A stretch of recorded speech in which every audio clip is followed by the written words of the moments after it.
పరమాత్మ చక్కగా శ్రీకృష్ణ పరమాత్మ భగవద్గీత గురించి తెలుసుకుందాం. భగవద్గీతలో ఉన్నటువంటి ఆత్మజ్ఞానాన్ని తెలుసుకుందాం. అసలు భగవద్గీత అంటే గీతా మకరందము అన్నారు. గీతా మకరందము అంటే తేనె అన్నమాట. తేనె ఏ విధంగా ఉంటుంది అంటే ఎంత అమృతం లాగా ఉంటుంది, అవునా కదా?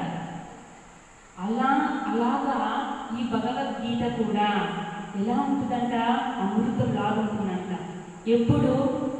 నువ్వు ఎప్పుడైతే భగవద్గీతను ఆచరిస్తావో, ఎప్పుడైతే భగవద్గీతను దానిలో ఉన్నటువంటి సారాంశాన్ని తెలుసుకుంటావో, అప్పుడు ఎదుగుదల అనేది, నీలో మార్పు అనేది కలుగుతుంది. భవరోగం నుండి నివారించగలుగుతుంది భగవద్గీత.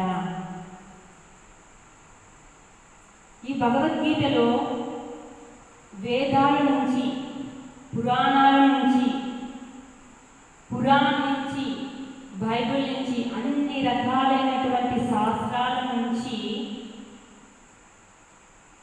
ఏర్చి కూర్చి శ్రీకృష్ణ పరమాత్మ దానిలో భగవద్గీతలో ఇనుమడింపజేసినటువంటి వారు.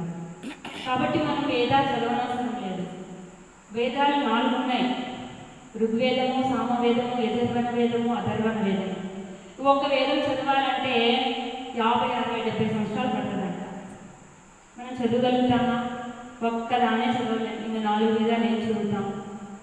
అందుకనే భగవానుడు అతి సులభముగా మానవాళికంతా కూడా అర్థమయ్యేదానికి ఎంతో చక్కగా భగవద్గీతను చెప్పడం జరిగింది. భగవద్గీత నేర్చుకుంటే చాలు, నేర్చుకుంటే ఆచరిస్తే చాలు, ఒక శ్లోకం నేర్చుకుంటే చాలు, దానిలో ఫలితం ఇంకా అంతా కాదు, చెప్పలేనంత.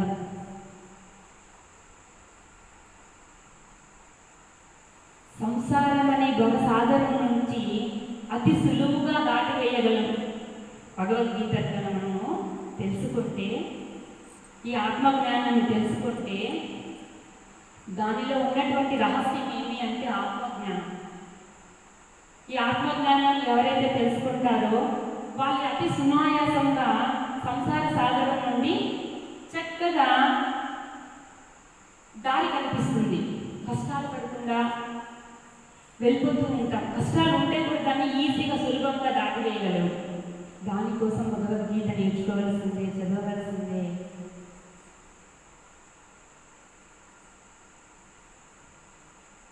అందుకే అన్నారు పత్రిజీ సారు, ఒక గ్రుడ్డి ఎద్దు చేల్లో పడినట్లు ఈ మానవ లోకమంతా, మానవులంతా కూడా గ్రుడ్డి ఎద్దు వెనకాల వెళ్తూ ఉంది. ఒక చేల్లో వదలామనుకోండి, ఒక కళ్ళు లేనటువంటి ఎద్దును, అది ఎలా చేయగలుగుతుంది తన గమ్యాన్ని? పల్లాలు ఎక్కడుంటాయో తెలియవు, మిట్టెలు ఎక్కడుంటాయో తెలియవు, ముళ్ళులు ఎక్కడుంటాయో తెలియవు, కోతులు ఎక్కడుంటాయో తెలియదు, గుంటలు ఎక్కడుంటాయో తెలియదు. పాపం అది పడుతూ లేస్తూ బాధను అనుభవిస్తూ తన గమ్యాన్ని చేరుకుంటుంది, అవునా కదా?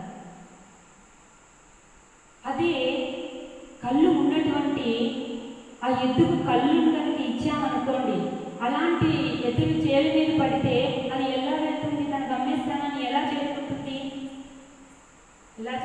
అంటే చక్కగా గుంటలు చూసుకుంటుంది, మిట్టలు చూసుకుంటుంది, ముళ్ళు చూసుకుంటుంది, చేను ఎలా దాటాలి తెలుస్తుంది, చక్కగా దాని గమ్యస్థానాన్ని చేరుకుంటుంది. అందుకే పత్రిజీ సార్ అంటారు, మీరు వృద్ధి ఎద్దులాగా ఉండొద్దండి, ప్రయాణించొద్దండి, కళ్ళు తెరవండి, ఆత్మజ్ఞానాన్ని తెలుసుకోండి. ఈ ఆత్మజ్ఞానాన్ని పత్రిజీ సార్ గారు 6 సిద్ధాంతాలతో 3 పువ్వులు 6 కాయలుగా విరాజలుతోంది ఆత్మజ్ఞాన శాస్త్రం ప్రస్తుతం. అవి ఏవి అంటే ఆత్మజ్ఞానం,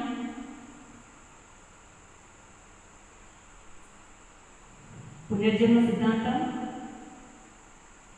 పురోగమన సిద్ధాంతం, కర్మ సిద్ధాంతం,